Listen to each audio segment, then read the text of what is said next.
Hello, everyone. I'm Jean-Claude at Beyond Mystic, and welcome to today's special episode of Beyond the Vault. With me, of course, is Andy Sheckman. He is the president and CEO of MilesFranklin.com. You can find him here on his website and also on his amazing Miles Franklin Media podcast here on YouTube, where he just interviewed Catherine Austin Fitz. Andy, welcome back to the show. How are you? Good to see you, JC. Good to see you. Hold on. I'm going to have someone turn on that light right there, that white thing right there. Straight over there. Keep going back there. Back, right there. Push that button on the side. Up on the side, right. No, there you go. Thank you. Thank you. All right. Thank you. That's much better. I got a little bit of light on the subject. Sorry about that. Thank you. Eddie, welcome back to the show. Hi. Thank you for being on. Hi, JC. Good to see you, my man. Good to see you with the proper lighting. Yes. Yes, thank you. Hey, Andy, I wanted to share, I shared the link in the description box below. I encourage people to go watch your first interview with Catherine Austin Fitz. As you said in your introduction, you speak to the same people all the time, but it was the first opportunity for both of your great minds to come together here. Lots of really cool information, depths of knowledge, through the roof there, but also some scary parts as to what perhaps is happening in the background with the digital ID and how perhaps we're being trapped into a system. Before we get into gold and silver here today and all the reports and the crazy shenanigans of the 3 Six Sigma events that just happened the other day, what were the highlights for you here talking to Catherine, and what do you want to share for the audience who haven't seen this episode yet? Yeah, I mean, it's got over 200,000 views in a day, which is crazy. She's an interesting lady. We're going to have dinner together next month, and I'm really going to dig deep into some of the stuff. You know, her background on Wall Street, working for the Bush administration, Bush Jr., and housing urban development, trying to expose mortgage fraud and what happened to her. To me, the interesting part of the conversation was getting into the digital ecosystem, perhaps the digital surveillance state.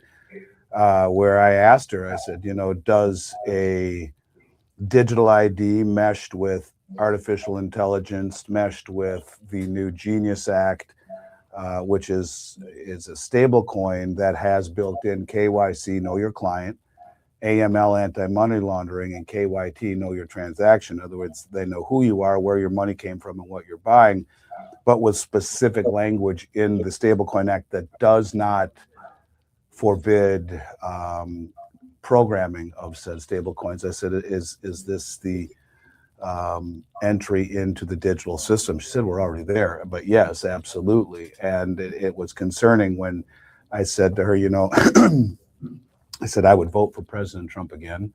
I said, when I think of what the world would look like if the Harris camp had won, I cringe to think.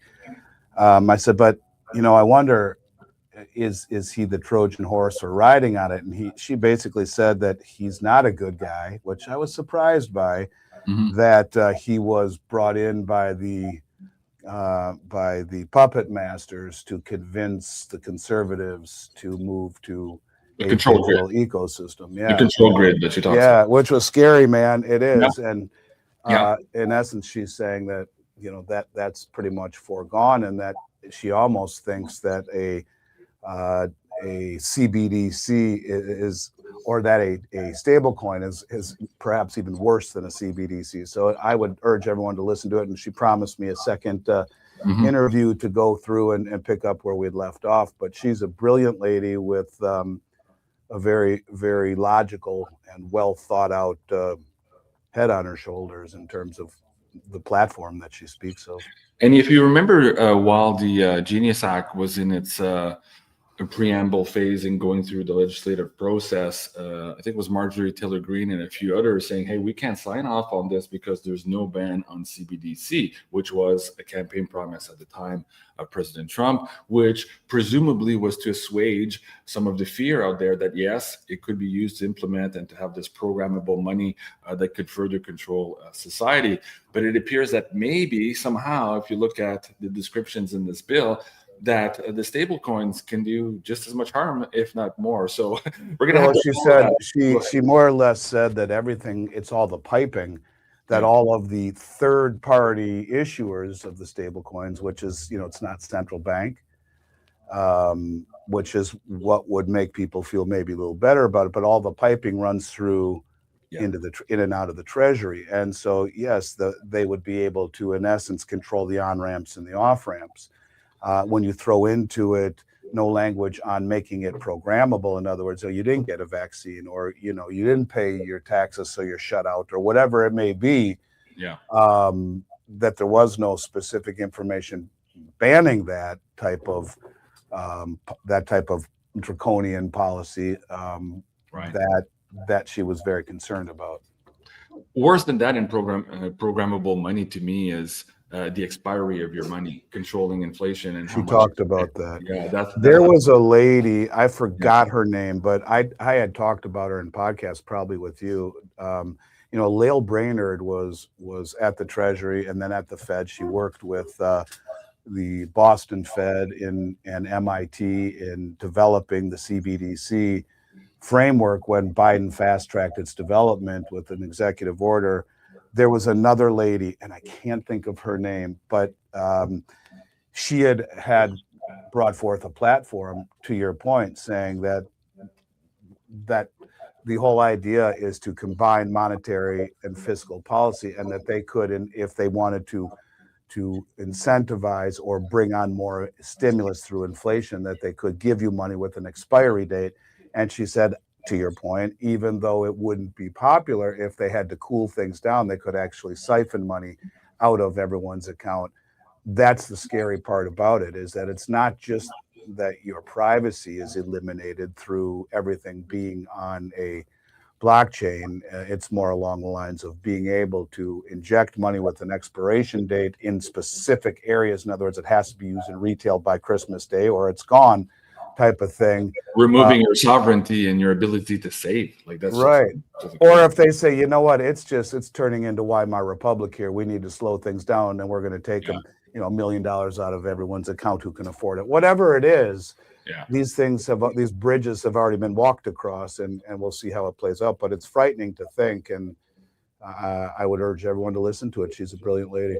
Yeah, and even if that sounds scary and you might not like her politics, the conversation is worth having, because again, we have to be very diligent here. We're in uncharted territories. We're going to get into some of the mainstream news now, but it's important to look underneath the hood of what is being presented to us, because we don't get in a worse system than the one that brought us here in the first place, right? So congratulations on you, Andy, for that. And yes, almost 250,000 views on the episode, guys. Please do go check it out. Now, let's get into Road to Bruta. Hey, Big Swears in the chat. Hey, mon ami, how's it going? Hey, Big Bigs. Here's some of the news items in the last couple of days, and just that you would think the end of the world just happened, but no, we're still ticking along, and the mainstream news is pretending like nothing happened. So let me rhyme off maybe 5 or 6 news stories here, Andy, and we'll get into some of the questions. So the impossible happened yesterday. We had not 1, not 2, but 3 Six Sigma events here occurring in 1 week. So we're talking about the Japanese bonds as well, the silver and gold. Absolutely crazy stuff. We'll get into that in more details in a little bit. Gold and silver made about 1.7 trillion in market cap in a day, and then lost it also in a day. Crazy volatility. You warned us of that in the last show. We're going to try to break that down later today. Trump also making headwinds in the last 24 hours, saying that no, the dollar's doing great. In juxtaposition to the Dixie chart to his right there, he's happy with the lower dollar. We're going to try to explain why he's saying that and how that is going to impact you. Shanghai silver premiums still on average $26 above the Western price right now. Again, screaming that there's a structural failure happening in the background. Little things like Kitco also instituting now $5,000 buying minimums. We're seeing that across the board here in a lot of those primary dealer markets. TD Bank here just temporarily suspended all sales of their silver products the other day as well, indicating that something is absolutely crazy. Speaking of crazy, your friend Bill Holter was on USA Watchdog today saying that the current prices, even though the mainstream news are telling us maybe it's a good time to take profits, are laughably low, as Bill Holter was saying here. And he was including in that one of the projections from Cliff High's Web Bot Data Report at $600 silver being low. If you haven't seen that episode, guys, go check it out. We'll break that down in just a moment. Also, Michael Oliver also now talking between $300 and $500 silver here by June. of this year. Absolutely crazy numbers. Just that, before we get into some of the international changes and policies that are taking place, Andy, just in the last 2 3 days here, what spiked your curiosity? Pick one, any one of these news stories right now. What do you think we need to pay attention to? And specifically, what's the fear, uncertainty, and doubt being pushed out by mainstream media that we should be ignoring right now, Andy? Well, I think, I think you look at margin increases we've seen. In 2011, the margin increases broke the market completely and totally. Margin increases the amount of money that you need to have in your margin account to own or to control a futures contract. Now, to give you an idea of how much it's increased and why the market is kind of locking up a little bit while you're seeing these things on various websites, is that on Christmas Day we needed 21,000 in our margin account to control a 5,000 ounce silver contract at $60 or so back then. That's 300,000. The day after Christmas, they raised the margin by 30% to 27,000 that you had to have in your margin account. And if you didn't pay at that point, immediately they would unwind those hedges or they would sell you out. And that created selling. Some people couldn't afford the increase in margin on all their contracts. They were forced to sell, which drives the price down.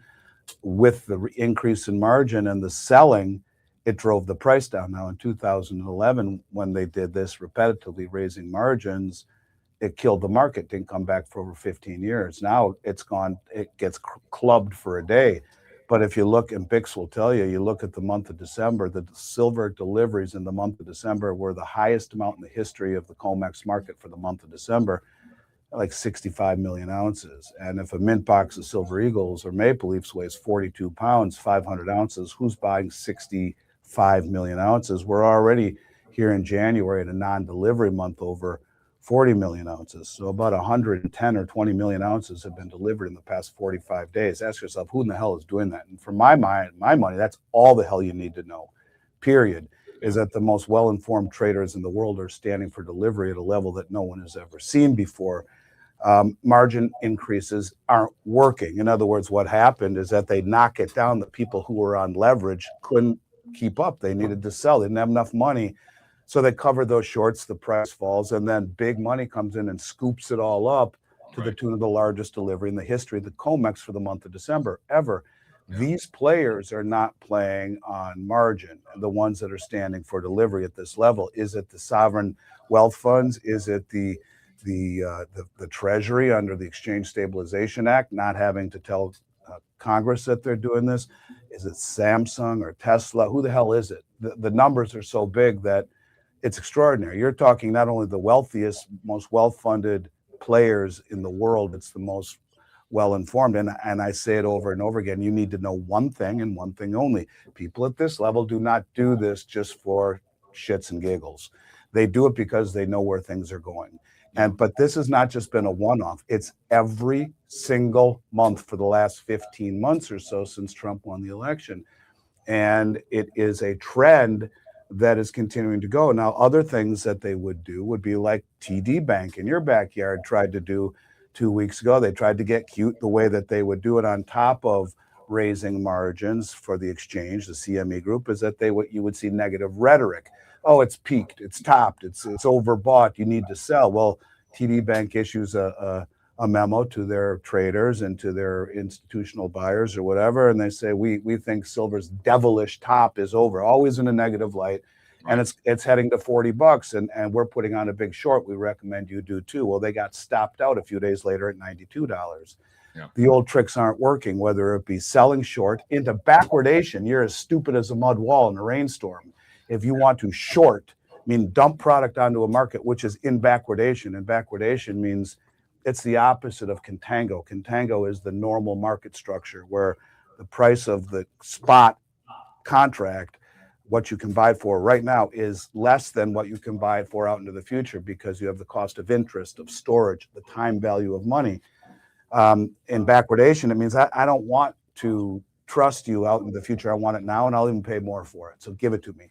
Right. That means that there's massive physical demand in the current environment, and when banks like TD try to dump product in the short position onto the market, they're going to get stopped out. This is very different than anything we've ever seen before. So the noise to me, the technical analysis, I'll say one last thing, is that, technical analysis can be valid. If the markets were legit and not rigged, it would be very valid. But when you talk about gold and silver being two of the only products out of all the commodities traded on COMEX or even anything, real estate or securities or bonds, all of that stuff was affected by 30 years of suppressed interest rates and the distortions in asset classes, or in assets rather, where the prices went way the hell up because interest rates were so low, and the misallocations of resource and capital. Sure, I'll hire 50 more people. I'll buy that building. I'll take the other wing of the building we're already in. I'll do all of these things because interest is cheap, money's cheap,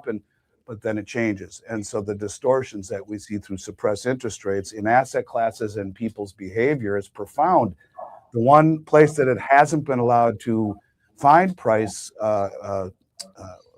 discovery in that environment has been gold and silver. So if you are using technical analysis to gauge where gold and silver is, it's not valid, I would argue, because it's coming from a place of suppression. It needs to find its real price discovery before we even think about using from a valid standpoint. And we appear to be in the beginning of that exact process as you're describing just now. And that's why we're seeing the extreme dislocations and price and volatility. Big says on the screen here, it says 4,000 years of silver stockpile of 60 billion ounces will be gone within the next 2 months, maybe 1 month, given some analysts right now here at the rate that silver is leaving the vaults right now. Too bad the Silver Institute didn't give us the real numbers used in industrial application. He raised a point there. I want to share 2 articles with you. This is just in the last 48 hours here in Canada. The Globe and Mail finally poking its head out saying, hey, is it too late to get into the gold bandwagon? They're talking about gold, and CTV News also talking about gold and silver, but mostly to explain why the rise. And in unison here, they're all explaining it's all about Trump. It's all his fault. It's Orange Man bad. It's the tariffs. But yet they refuse to explain to you that years ago, the Bank of International Settlement reclassified gold as a tier 1 asset. They're not talking to you about the BRICS nations introducing their unit currency at 40% backed by gold. They're not talking about the structural deficit that BICS is just talking about now. They're not talking about the billion in dollar fines that JP Morgan and other banks had to pay, pled guilty for spoofing the silver market. No. It's all because of... But it's even more than that. Again, the only thing any of us need to know, period, is who the hell is standing for delivery of billions and billions and billions and billions and billions of dollars worth of gold and silver every single month on COMEX. At that level, they're front running it. And again, here, you never hear about, is it too late to get into the stock market when it's at 50,000? I started when it was 2,100. Yeah, exactly. Yes, and that's the point. And again, they frame it, it's overbought. Is it too late? You better think twice. It's probably too late. It's Trump. It's all about Trump. No, Trump, it isn't. He might be a catalyst to, but it's the fact that you can only manipulate a market over an extended period of time by pushing in the direction that it is going. I mean, it was easy for the world to hold back gold and silver for the West because no one wanted it. No one understood it. And then you get people like BICS who have been screaming about the virtues of owning silver and gold, but silver in particular, to me, it's the same argument. But the point of it is, regardless of supply, to me, it's the same argument. But the point is that BICS and you and me and Holter and everyone else have been screaming to the pimple on the elephant's ass. The elephant doesn't get it yet. The pimple gets it really well. And it's spreading into a boil. It's starting to get bigger. People are getting it, but the elephant itself hasn't. So when people say, is it the top? No, hell no, it's not the top. It's the biggest money in the world, the most well-informed money in the world, standing for delivery, repositioning. The public wouldn't know it if it fell on their foot. And I keep saying this also. This is why there's an entire school of investment ideology called wave theory, Elliott and Condrati of wave, that is the masses and their human emotions that are timeless. They're, human emotions don't change. And the mass psychology, the people here have broken away from the masses and they're free thinkers. The masses have an accumulated psychology of fear, FOMO, FOMO, fear, anxiety, panic, whatever, and how they affect the marketplace. We haven't seen that FOMO, we haven't seen that fear that will drive the public in, that will really blow the top off. This has all been pre-positioned by big money, and the media has done the biggest disservice to the public ever. Guys like Jim Cramer, huge disservice to the public, not letting them know what's really valid and important about this. And it's a once in a generation repricing of assets that have never been allowed to find price discovery, to Bix's point as well. Yeah. Going back to Bill Holter here, the numbers he's discussing again, and guys, I encourage you to go see the interview here with Greg Hunter at USA Watchdog. He's echoing some of the greats here. William Middlecoop also at the last conference last weekend was talking about exorbitant numbers just here in the first, maybe second quarter of 2026. Michael Oliver also now talking about $300, $500 silver. And again, yet we're being treated by the mainstream news as, it's just a pit rock. It's probably just a whim of Trump here. Don't really pay attention to this. And they're doing everything they can to not print a single word about silver in all of those articles in the last 48 hours. That in and of itself has to speak volumes to the honest members, at the very least, to ask why. Well, and not only that, how about just admit we were wrong? Yeah. We were wrong. Remember the Fonz? People who are old enough remember Happy Days. You can never say I was ruh. I was ruh. You can't say I was wrong. They can't say they were wrong. Instead, what they do is they keep readjusting we think it's going to 5,000. Oh no, to 6,000. Well, first it was 2,000, then 2,500. Then instead of being honest, they continue. They're revisionists. And it's funny because I have an account at Morgan Stanley, a good friend of mine, and he manages $4 billion. He's one of the biggest money managers in Florida for Morgan Stanley. And he has no idea what gold is all about, in the respect that, their chief investment officer at Morgan Stanley has said the 60-40, the platform we've used is broken. Sell half your bonds, the 40%, and buy metals with it. Well, it hasn't even filtered down to massive money managers like this that are running $4 billion, and they're not talking about it. It's just up at the very, very, very, very top. Whether it be the institutional traders that he or Michael Hartnett, the head analyst for Bank of America, says no, it should be 25%. They're talking to the people at a pay grade well above ours. And it's those people and whoever the hell is standing for delivery for billions every month for the last almost 16 months without stopping. Yeah. And there's not a word of it. Not a word. It's very repugnant to me. And look at all the things that have been important to you and Bix that you guys have talked about forever. How much is ever acknowledged or spoken about the mainstream? None of it. Yeah. And yet you continue to be right. And that's the point, is that the media isn't our friend. There is no journalistic integrity. It's all owned by the companies that are probably pulling the strings behind the scenes here. Yeah. I'm just saying you have to trust your gut at this point.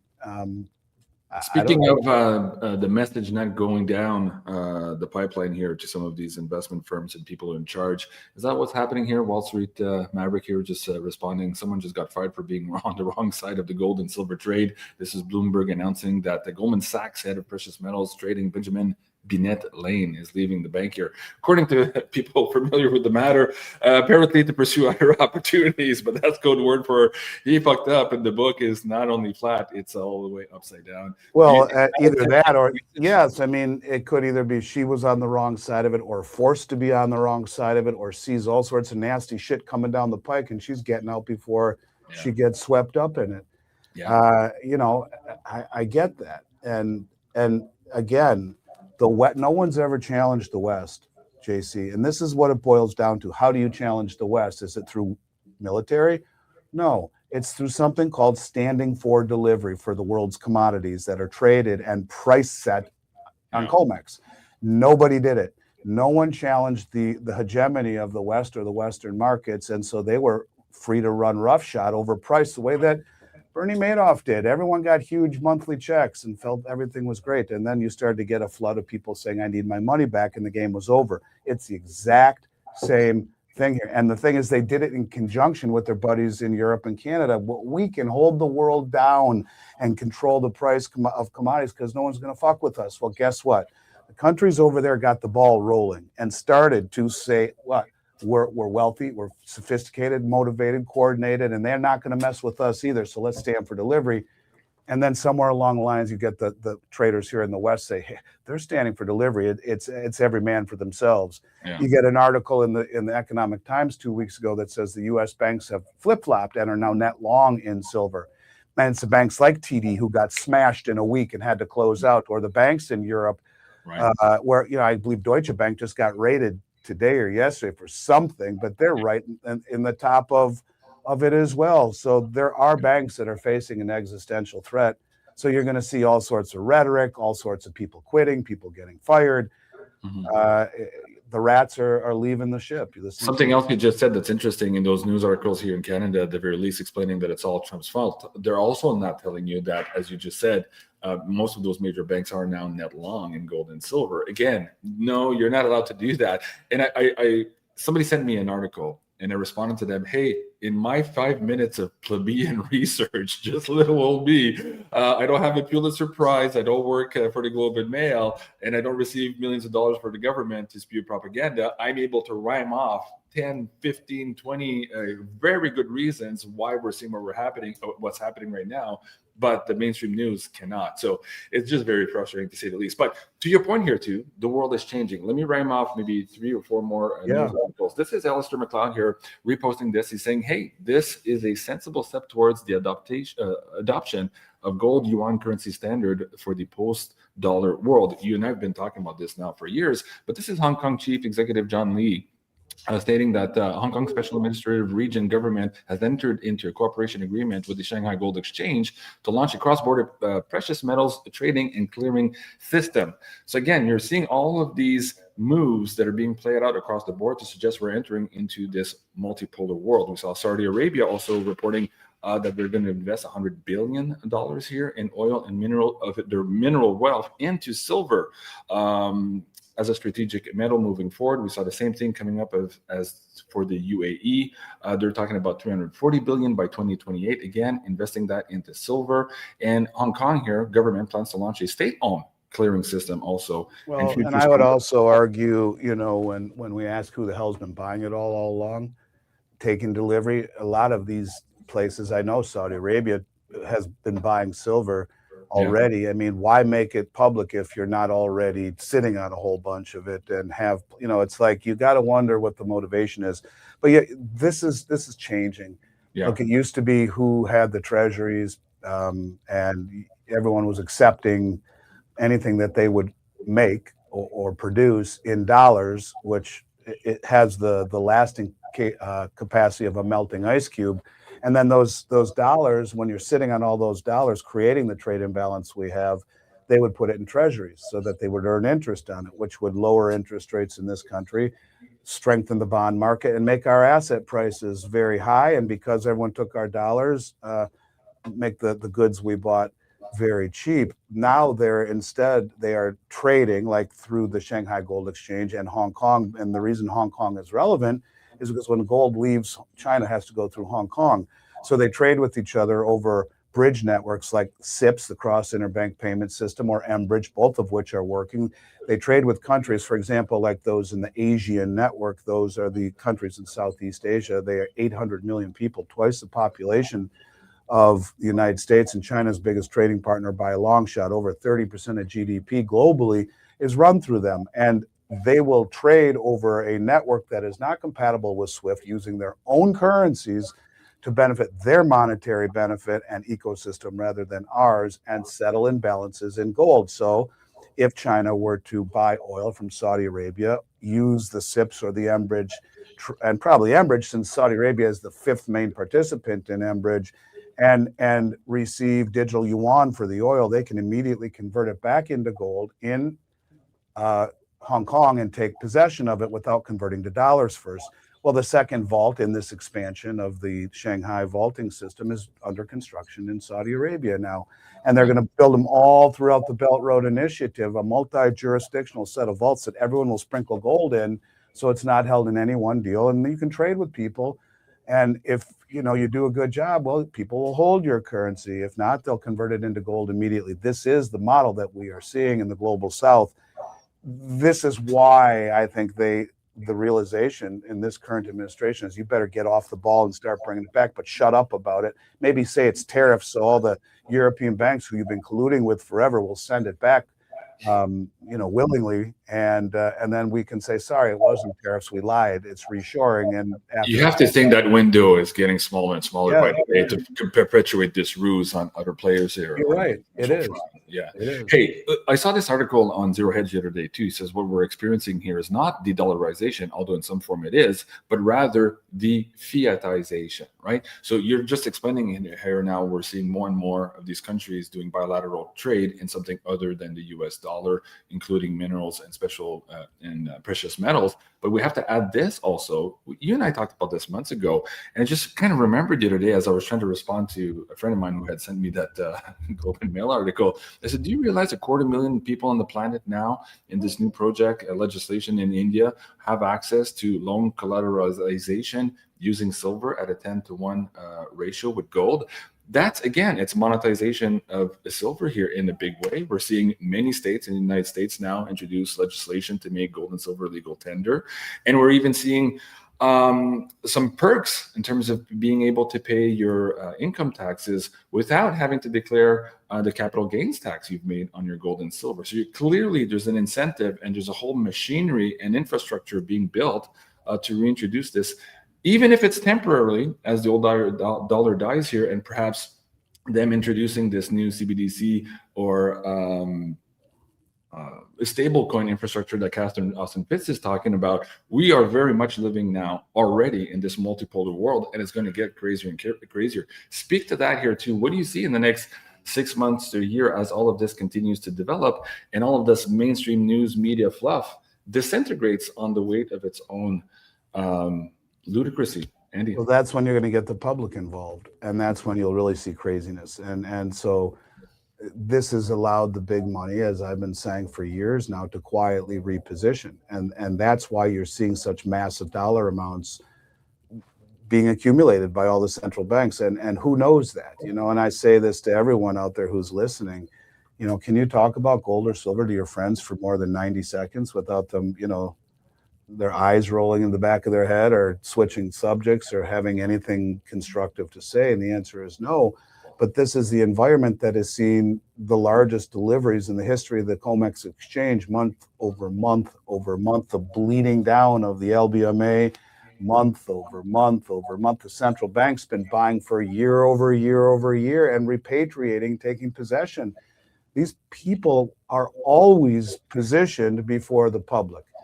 And we've been screaming it, and no one's been screaming it as loud and as long as Bix and I and you. Mm-hmm.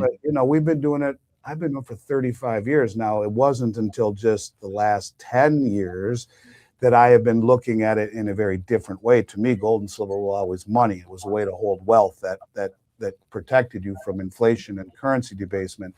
What we are seeing now is I believe a tiptoeing for now until it turns into an all-out sprint into a new monetary system where gold and silver are valued far more than the currencies that are being used to pay for it and are far more important. And if you open your eyes, you can see that. And if you look at the way they do things, right? So in 2017, 2018, in 2017, there was a big deal about the Bundesbank, and they've been trying for years to get their gold back. Give us our gold back, they said, and made a huge deal about it, hit the Wall Street Journal, and started to catch my attention because from 2011 until 2017, it's been a downward market, and everyone was selling, including the central banks. And then and they made a big deal about it. But then within a few months of that, in 17, you had Bank of Hungary, Turkey, Poland, the Czech National Bank, the Dutch National Bank, Bank of Austria. All these banks said the same thing to both the New York Fed and the Bank of England: give us back our gold. In 2018, those banks did more gold as a group than they did in the 60 years previously combined. And in 2019, that number doubled. And then somehow, by the grace of God, it's totally coincidental, the BIS said, oh, by the way, it's tier one. Really? You didn't think they knew that? Well, look what they're doing now. They've brought all this gold and silver in for 16 straight months nonstop. But guess what? Coincidentally, we just called silver a critical mineral. Oh, and we just passed a law that said within 90 days there will be state-sponsored price floors. That is to incentivize domestic mining. Just a coincidence. And now there's a bill that needs to clear Senate that says, by the way, we're going to create a national stockpile of it, strategic stockpile. Just a coincidence. So in other words, the big money positions before the legislation is enacted or before the realization comes to play. It happens all the time. And this is what you will see something happen that wakes the public up and says, my God, why didn't I listen to my neighbor Bix or my buddy Jean-Claude? Or, someone's been telling me about Andy Schechtman saying this stuff for 6 years. Why isn't anyone listening? But that's when those players have been buying for so long and so well positioned that the scraps that are left for everyone else will create a frenzy that will blow the price off to a level people can't believe very quickly, because that hasn't even entered into the equation yet. No, yeah, your taxi drivers and your grandma is still not talking to you about silver, but it's coming very soon. I listened to an interview, I think it was yesterday or earlier this morning. Peter Schiff was on Fox Business. I want to play part of that clip. I agree with some of the things he's saying, and I totally disagree with one of his statements. Let me play it first to set up the stage for the audience, and then you and I will come back for commentary. And the world is now pulling the rug out from under the U.S. The dollar's going to collapse. The dollar's going to be replaced by gold. Central banks are buying gold to back up their currencies. True. They're getting rid of dollars. They're getting rid of treasuries. We are headed for an economic crisis, again, that will make the 2008 financial crisis look like a Sunday school picnic. The biggest difference between the crisis that we're about to have and the one we had back then is this one is all in America. It's not going to be exported to the rest of the world. It's not a global financial crisis. It's an American financial crisis.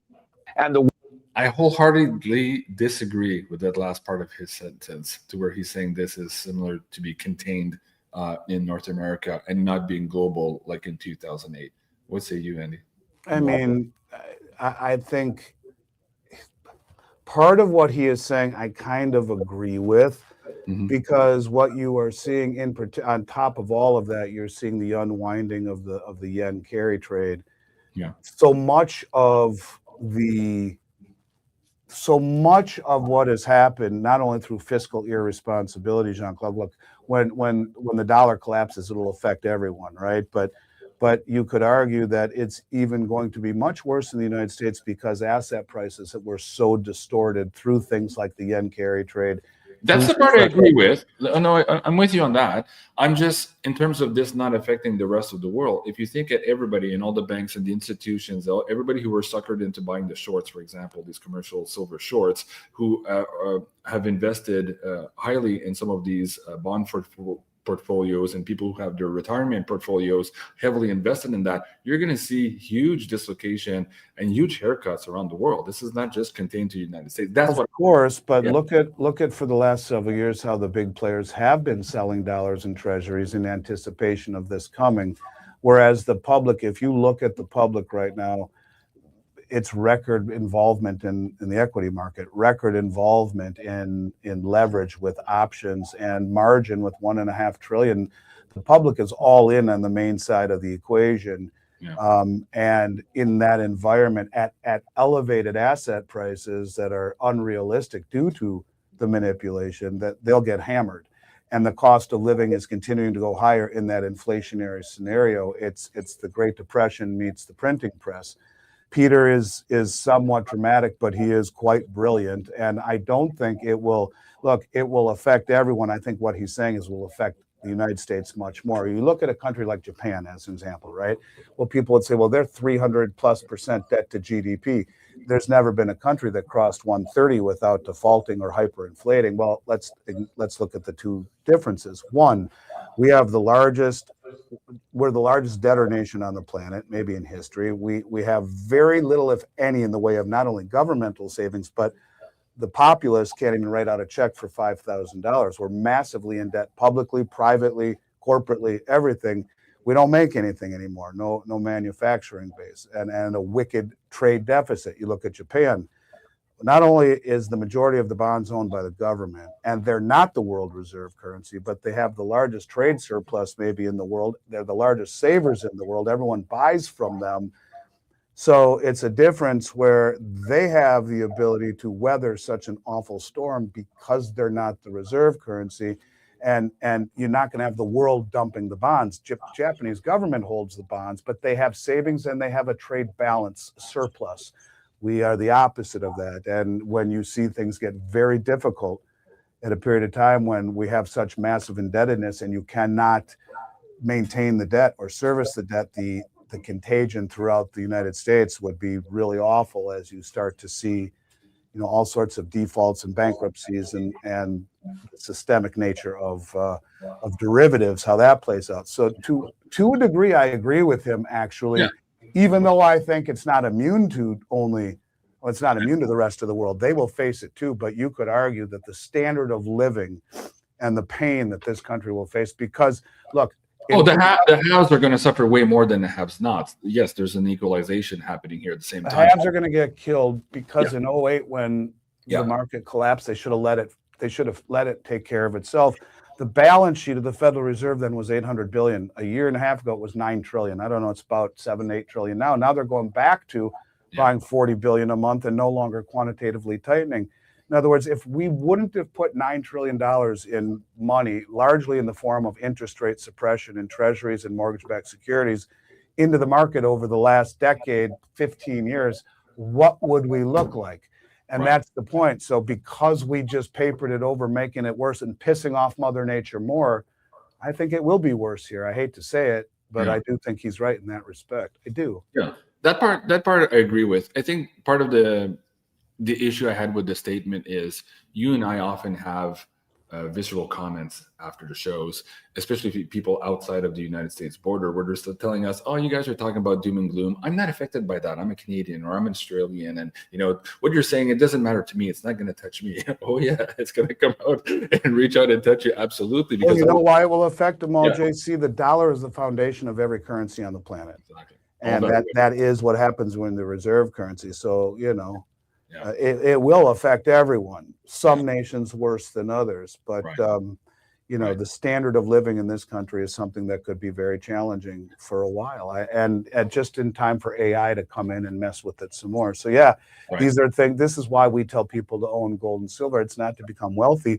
It is because it is wealth that the smartest money in the world is accumulating to get out of the way of that carnage outside of the casino. Now, speaking to his point, also Peter Schiff, to why it might be worse for the U.S. There's this also. You and I have talked about this before. The U.S. has almost never seen so much debt coming due. So 26% of the U.S. federal debt is maturing within the next 12 months here, Andy. Adding fuel to the fire here and giving Peter Schiff a little bit more to his argument here that the U.S. might feel it even more. What does this mean for the population, Andy? Well, that's because what you saw under Janet Yellen and since is the exchanging of the long-term debt for short-term debt.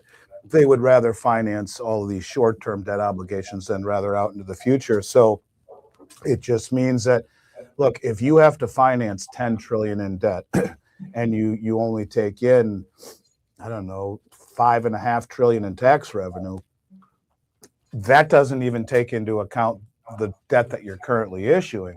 What do? That's a problem, right? So you hope you can roll some over or whatnot, but that lies the problem. If the world isn't buying our debt, this is why you're seeing things like the Genius Act come into play, which says anytime money moves from next year on, anytime, it will be backed by short-term treasuries backing stablecoins. So only up to 90 days, but it just means we have a funding problem. Not enough people want our treasuries. We have all this debt coming due just to keep the lights on. You talk about Trump wanting to do $1.5 trillion. What am I saying? Oh my God, $1.5 trillion. Oh my gosh, what is the word that I'm having a senior moment? Budget. Sorry, I don't know why that one was so damn hard for the military. Jeez Louise, man. Mm-hmm. But the Congressional Budget Office tells us that by 2031, every penny of tax revenue goes to pay just mandatory entitlements like Medicare and Medicaid, and Social Security, which aren't even on our budget. They're off balance sheet, plus the interest on the debt. So it's just covering interest plus the mandatory entitlements. So things like military are discretional. They have to be borrowed into existence. And so It means we have a problem because the organic demand for our treasuries is gone. So it's either synthetically dealt with through the Genius Act or monetization. I guess we're supposed to believe that the Cayman Islands should be one of the largest holders of our treasury debt. That's interesting. Right. Or Great Britain. So you have two of the most broke nations in the history of the world buying each other's debt. It's like two drunk guys leaning against each other at the end of the night so they don't fall over. It's just stupid. And there will be a problem. You have to pay the bar tab. You need to crawl through the tube of crap like Andy Dufresne did in Shawshank. You have to get to the other side. Right. You pay the bar tab or you blow up the bar and you don't pay your receipt.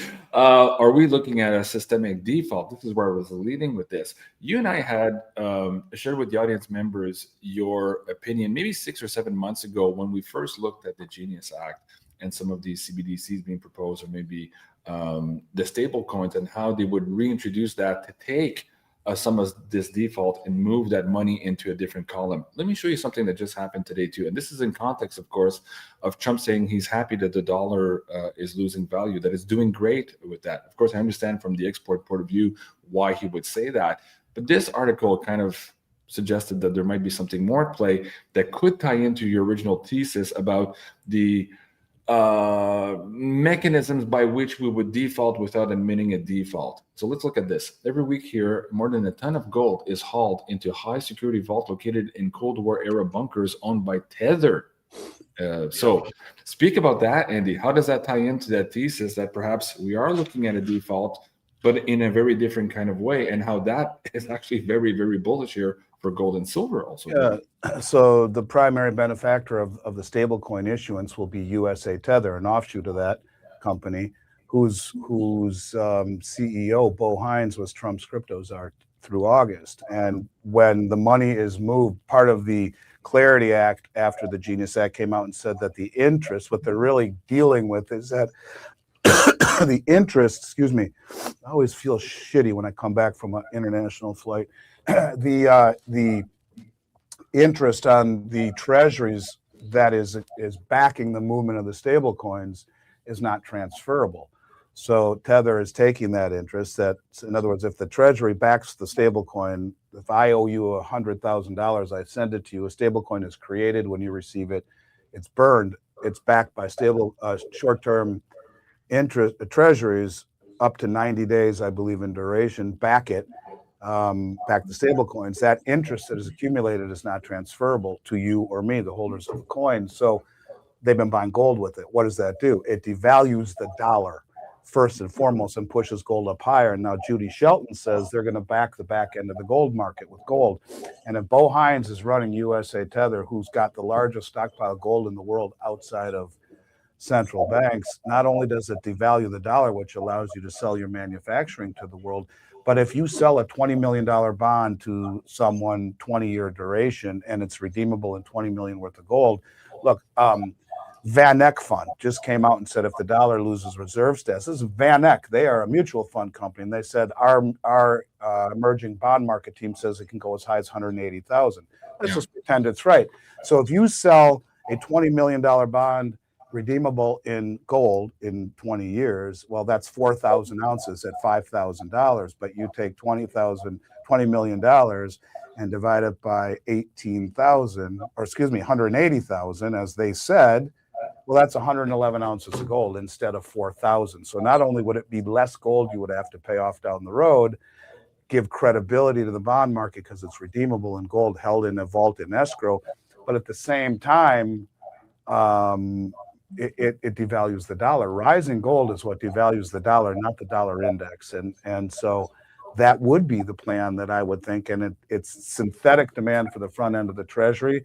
And it also gives the ability with that interest that is not transferable to indeed buy gold with it and drop the value of the dollar, push gold up higher. And if I had to guess, Trump said to Tether, here's the deal that we have with you. You guys are going to be more wealthy than you can ever imagine in 50 lifetimes. But that gold that you buy, you're going to sell it to the U.S. Treasury, to the Exchange Stabilization Fund. It will be ours.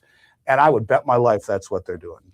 And that's why Bo Hines has been inserted in there, who's his buddy, his crypto czar, his confidant, and now inside of Tether. So makes sense. And if Judy is right, and everything keeps culminating around July 4th, around the midterms, all this stuff. Yeah. Yes, we'll see, but we'll see if she was right. One of the things that you and Bill Holter have been warning about in all of this is that when this came to pass, we would see basically the exit doors shut off, or the exit ramps being shut off. I saw quite a few reports in the last couple of days, this one including, where precious metals dealers are being told by their clients that their EFT or money transfers are being blocked by their bank, and they're describing specifically your merchant code, the MCC 5094. Have you seen these articles? Have you seen these reports so far? How widespread is this, where the banks right now, for your safety, are preventing you from buying precious metals here because of extreme volatility? Yeah, Taylor's awesome. I just talked with Taylor and was on a panel with her this weekend in Canada. She's a very smart lady, and I'm very proud of her ascent in in this space so quickly. She's an honest person, and I will tell you that I have. I mean, I haven't had anyone shut them out and say no, but I had a $5 million wire that was supposed to go out last week to us from a client. And he called me and said he's getting so much trouble, such a pain in the butt, he says, and they're all phrasing it. It's for your safety, so you don't get, defrauded and this and that. Yes, I haven't had anyone be flat out refused to do it, but they're making it hard. They make it very hard. And I would simply say, get a new bank if that's the case, because it's your money, right? And they just don't want to let it go. The more money that leaves the banking system, the greater the strain they have on their model, which is fractional at best. And I don't know if they ever put the reserve requirements back in. Last I heard, there were no reserve requirements. So the more money that leaves, well, the worse off financially the banks become. Well, yeah, so they're saving themselves here. That's the point I was getting at. And in the meantime, the client is paying the price of having to wait an extra couple of days to jump through these hoops while silver keeps going up, obviously, right. And or the supply chains keeps reducing. So that's all absolutely frustrating to watch at the same time. I want to share this other news item with you as well, and see if we can go back to it here at the beginning of the show. We talked about this Six Sigma event in terms of the Japanese bonds. You've touched on it a little bit here. In some of those earlier WebBot data predictions, we talked about how we would have this tsunami of default coming in from Asia, hitting Europe, and perhaps the United States within 48 hours, I believe is what Bill Holter was opining here a couple of years ago. Are we close to that critical event here? Again, looking at not one, but two, but three Six Sigma events happening all in the span of 1 week. How fragile is the system right now, Andy? And what can you tell subscribers here as to how maybe this might play out here, maybe faster than most people think? You mean a default on COMEX? Generally speaking, default on COMEX, huge financial change to where you're locked out of your money, that we have a bank holiday, all the things that we've been looking at as possible scenarios being played out here because of the huge stress of the system, and the bond market basically blowing up here as a nuclear bomb, as Cliff High was suggesting a couple of years ago, could be happening here. How close are we to all of this? I've never been a fan of trying to time things, other than to realize we live in a world of probabilities. There are no guarantees in anything, but in a world of probabilities, it's probable we're getting close to that. Now, I'll make a reference to the Asian guy and the AI guy, and a lot of what he says is very profound. He was talking about the refining problem almost 2 months ago, before anybody else was, and he said something about a Form 8300 that were patently false and wrong. Okay, he made a mistake, but a lot of what he says, and I don't think he did it purposely. There would have been there's no harm by being wrong about it. It was just wrong.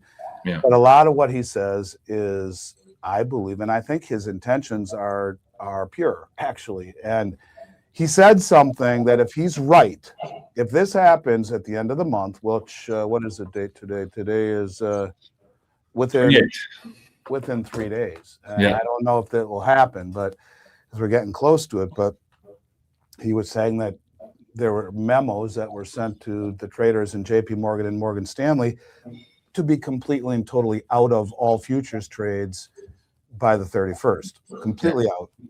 And the same thing he said about HSBC, that they had to be out as well and start covering their silver shorts and pay back the actual physical silver, because in essence, they've leased out Chinese stored silver. And Now, he also added UBS to that. Yeah. And Scotia Makata. I think he was wrong about Scotia Makata, but he might be right about HSBC. Well, and the UBS. thing of it is, he's saying, you know, in essence, he's intimating. And someone had asked me about, I don't know, was that you? I've already done a couple of these podcasts about the March delivery, which, you know, how are they going to do it? And it all stems from getting to the March delivery, getting to the end of this month. And if there's more delivery requests, the open interest right now is way more than the metal that is standing behind it. If everyone said, give me the metal, well, we have a huge problem. Yeah. And that's kind of where you wonder, does the exchange do more to protect the participants by changing the rules they did the way they did against the Hunt brothers than not? But we're getting to that point. So, you know, to your point, yes. And instead of saying 48 hours or it's imminent, it's going to happen within the, I would say if it does happen, then this AI guy is far more connected than any of us would ever believed. Mm-hmm. But the very fact that we can hear it and see how it could play out, and it makes sense in the greater context of the deliveries, what happened with TD Bank, the rumor about Trump out to get the European banks.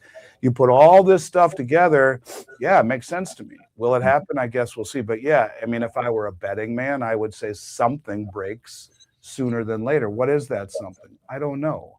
But is it already broken? Is it already broken? And we don't know about it yet. Well, it becomes obvious. In a leveraged market, you see spillover. Maybe something like you did with Morgan Stanley, not Morgan Stanley, the bank that failed, not Bear Stearns, the one before that. Lehman. Yeah, Lehman and Bear Stearns. You know, you see it at a moment like that.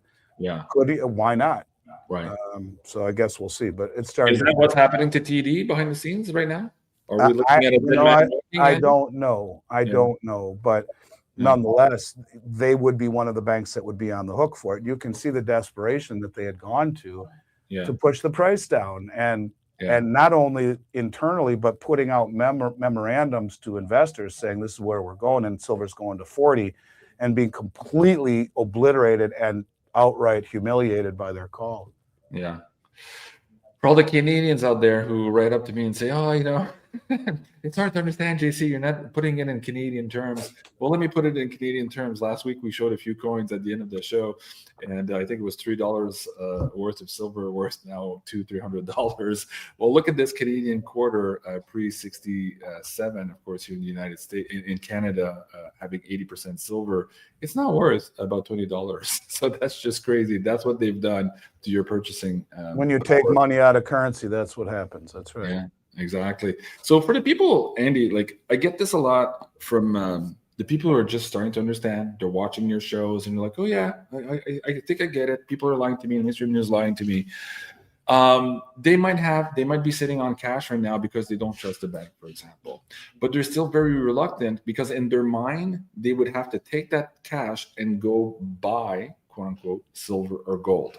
They haven't made the reflex to understand that the cash is simply an IOU for that underlying asset. And given what we're seeing now and what the astronomical rise we've seen this year, holding cash is like holding a melting ice cream.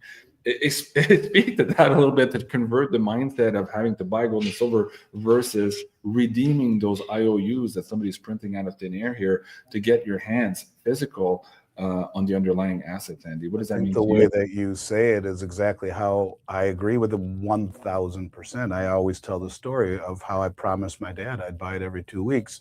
And I have for 36 years. It was the best gift I've ever been given on many levels, to learn the laws of compounding, to work for you instead of against you. It doesn't have just to be interest. You know, you don't get to be as big and strong as you are, JC, or Sarah, by working out one time. You work out continuously over and over and over and over again, methodically, regimented. You pay yourself first, discipline. Well, but not only that, when you do that, you don't look at it as, you just look at it as a way of life, as part of who you are, of being healthy, being strong. Well, the same thing is true here. The gold and silver that I've been buying since I was 19 years old every 2 weeks, and I'm now 55, I look at not as an investment, but as wealth.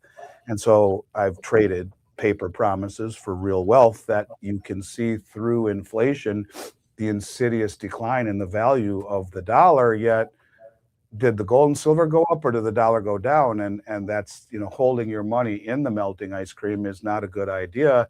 Whereas gold and silver, you're not buying it to become wealthy. You're buying it because it is wealth. And I do this all the time. I'm like, if you look at the price of a house in the United States, it was $220,000, 240 in 2005, 21 years ago.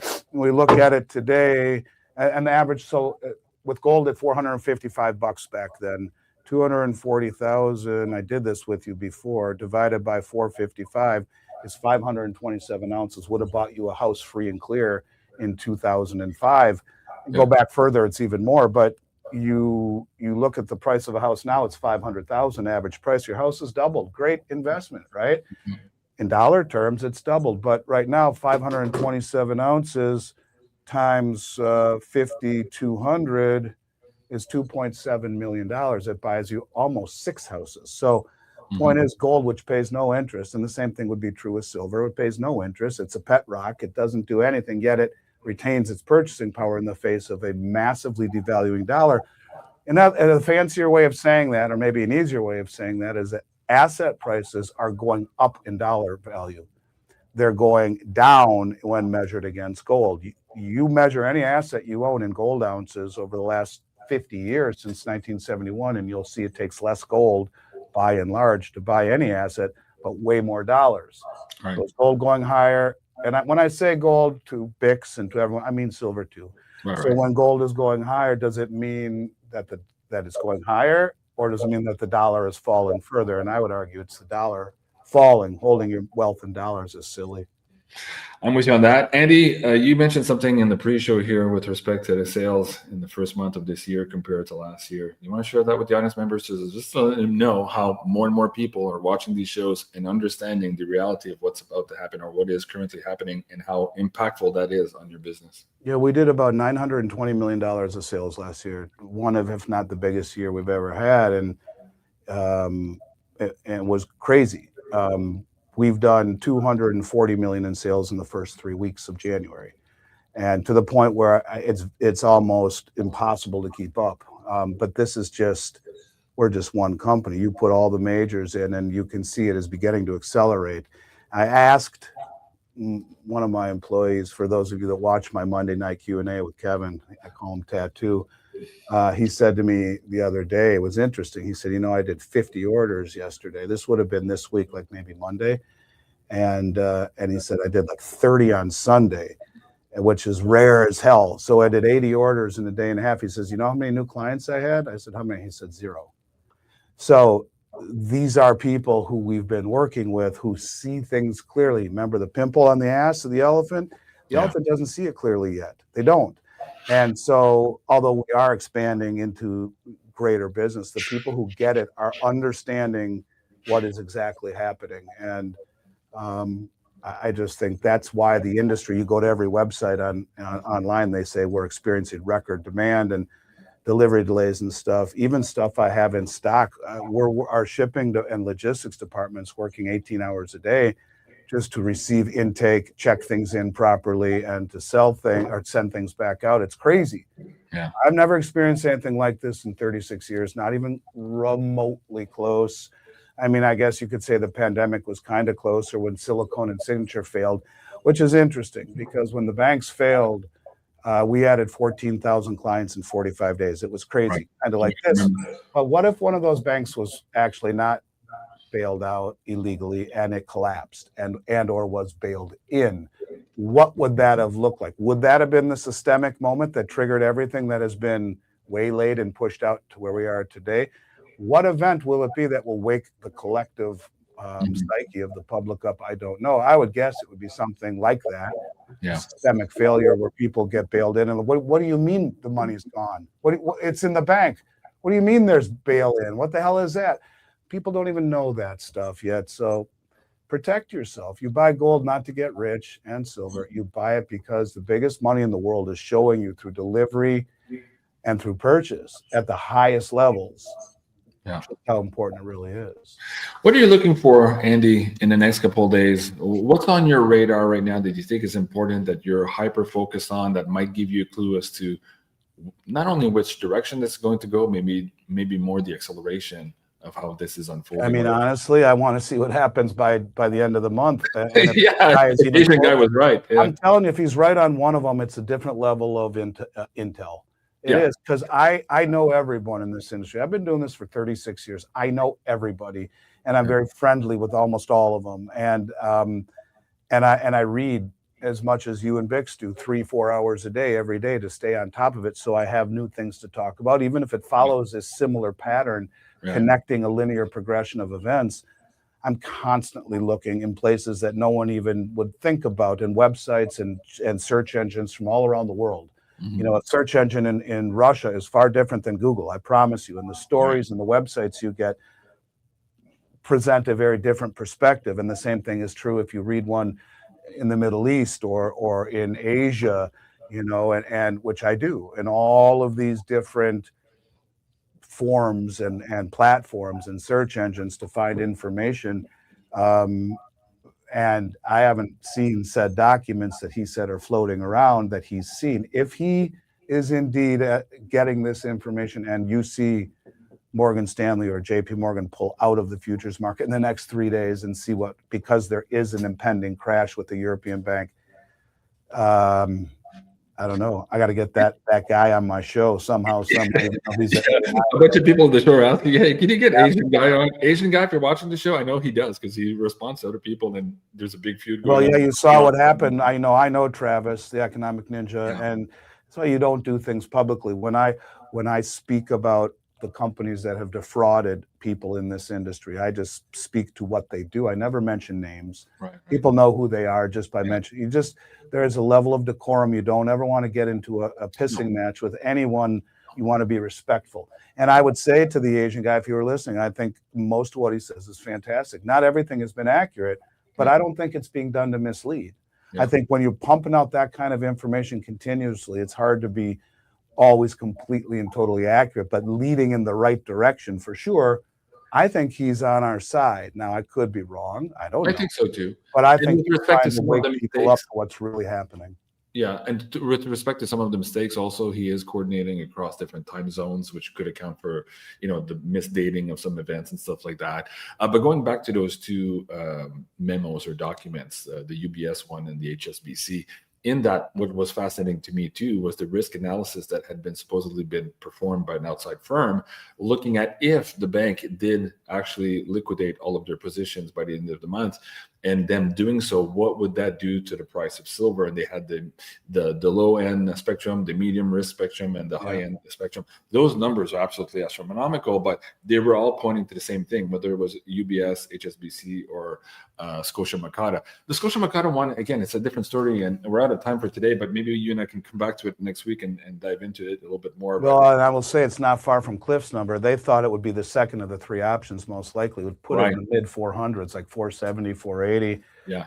Again, you know, markets go higher than anyone thinks possible to the up and fall further to the down than anyone thinks possible. What is the catalyst? And when you have an asset class like this that has never been allowed to find price discovery, that has been rehypothecated, sold over and over and over again with paper promises by institutions who would never think they would be challenged, you have a problem when the challenge is real. And that's where we're at right now. It'll be interesting to see. To me, what am I seeing? That's what I'm seeing. After that, I'll spend all weekend trying to figure out. But if he's right, man, I'll tell you, it's going to be one hell of We're going to have a hell of a show, you and I, next week to talk about. Andy, for the people who are still looking for junk silver, you gave them the special discount last week. Yeah, and I want to talk to my staff and even try and lower it. I think it is the best value, period, on the planet. So leave it at that right now and just put a footnote that we're going to try to even bring it down a little bit. So I'm going to try, because I've been buying as much of it as I can. Right. And you know, it's interesting because a lot of the smaller coin shops right now are refusing to buy it because they don't have the credit to buy it, and then to wait for the processing fees, and then it coming back into the supply chain. There's an issue right now happening with junk silver that's making it very, very interesting and lower price, I guess, for people who are trying to enter this market. It's an anomaly. It is. It's a log jam, and those companies, the smaller companies, don't know what to do with it. We stockpile it because we can hedge it and have a bankroll big enough to do it. Right. If they don't, they send it to a refiner. And real quick, and then I'll let you go. Here's 2 water bottles, and this would be in my warehouse too. If I have 2 million ounces in silver, I'll sell 2 million. I've shown you this many times. If the price goes down on the 2 million ounces by $10, well, that's the problem. I'm down $20 million, but it would go up on what I sold short the exact same amount. Right. And so I'm market neutral. Well, if it's taking up to 4 months to get paid by some of these refiners right now, they're jammed up with all the stuff that needs refining. Right. So if they pay the public $20 million and have it in different stages of development, they have to hedge their production too. 20 million in physical that they're working on, 20 million sold short on COMEX. Price went up $17 in 2 days between Friday and Monday. You just got margin called because the price went up and you were short. You're screwed. You got a huge margin call and it keeps going up, and then they're raising the margin limits. These refiners are like, dude, we haven't even broke the stuff apart yet. They've begun to melt it down, and now we have a margin call and then now another margin call, and now they're raising margins. They stopped taking business because they're getting too margin called. They can't hedge their position. This is a temporary log jam. It'll work itself out. In 36 years, I've always bought as much junk silver as anyone will ever sell to me. And during the pandemic, would have paid you $9 or $10 over for 4 years. So right now, it's an anomaly, and I think the best value that there is. Yeah, absolutely. Guys, that's it for today. If you want more of this cool and interesting wisdom from Andy, please check him out here at Miles of Franklin Media on YouTube. And of course, you can find his website at milesfranklin.com. And if you're looking for the specials given to the Beyond Mystic community, just hit this tab here on the beyondmystic.net site. It'll bring you to the contact form. You can just spell it out, let Andy know what you're looking for, and he and his staff will get that out to you in short order. This was the Beyond the Vault special edition here today, January 38th. Thank you so much, Andy, for being here. Have a great weekend, and we'll see you again next week. Bye, everybody. Thank you.